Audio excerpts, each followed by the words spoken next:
23 জুলাই বিকেলে পার্বত্য চট্টগ্রাম বিষয়ক মন্ত্রণালয়ের উপদেষ্টা রাষ্ট্রদূত সুপ্রদীপ চাকমার সঙ্গে সৌজন্য সাক্ষাৎ করেন বাংলাদেশে নিযুক্ত নেপালের রাষ্ট্রদূত ঘনশ্যাম ভান্ডারী।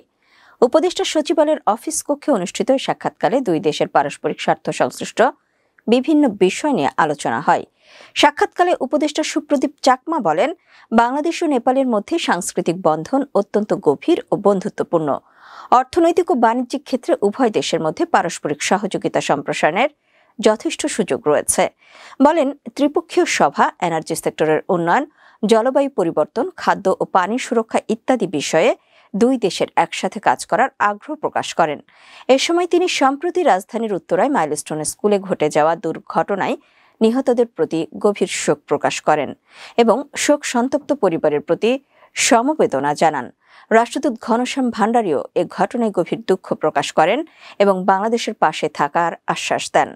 রাষ্ট্রদূত ঘনশ্যাম ভান্ডারী বলেন, বাংলাদেশ ও নেপালের মধ্যকার দ্বিপাক্ষিক সম্পর্ক ভবিষ্যতে আরও সুদৃঢ় ও ফলপ্রসূ হবে বলে আমি দৃঢ়ভাবে বিশ্বাস করি।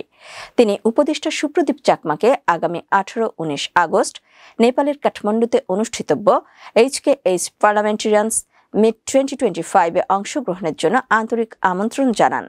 এ সময় পার্বত্য চট্টগ্রাম বিষয়ক মন্ত্রণালয়ের অতিরিক্ত সচিব প্রদীপ কুমার মহত্তম NDC, উপদেষ্টার একান্ত সচিব ও মন্ত্রণালয়ের উপসচিব খন্দকার মুশফিকুর রহমান, পার্বত্য চট্টগ্রাম বিষয়ক মন্ত্রণালয়ের সিনিয়র সহকারী সচিব শুভাশিস চাকমা, নেপাল দূতাবাসের সেকেন্ড সেক্রেটারি মিজ ইয়োজানা বামজান ও পররাষ্ট্র মন্ত্রণালয়ের সাউথ এশিয়া উইং এর সহকারী সচিব মিজ তাহসিন বিনতে আনিস উপস্থিত ছিলেন।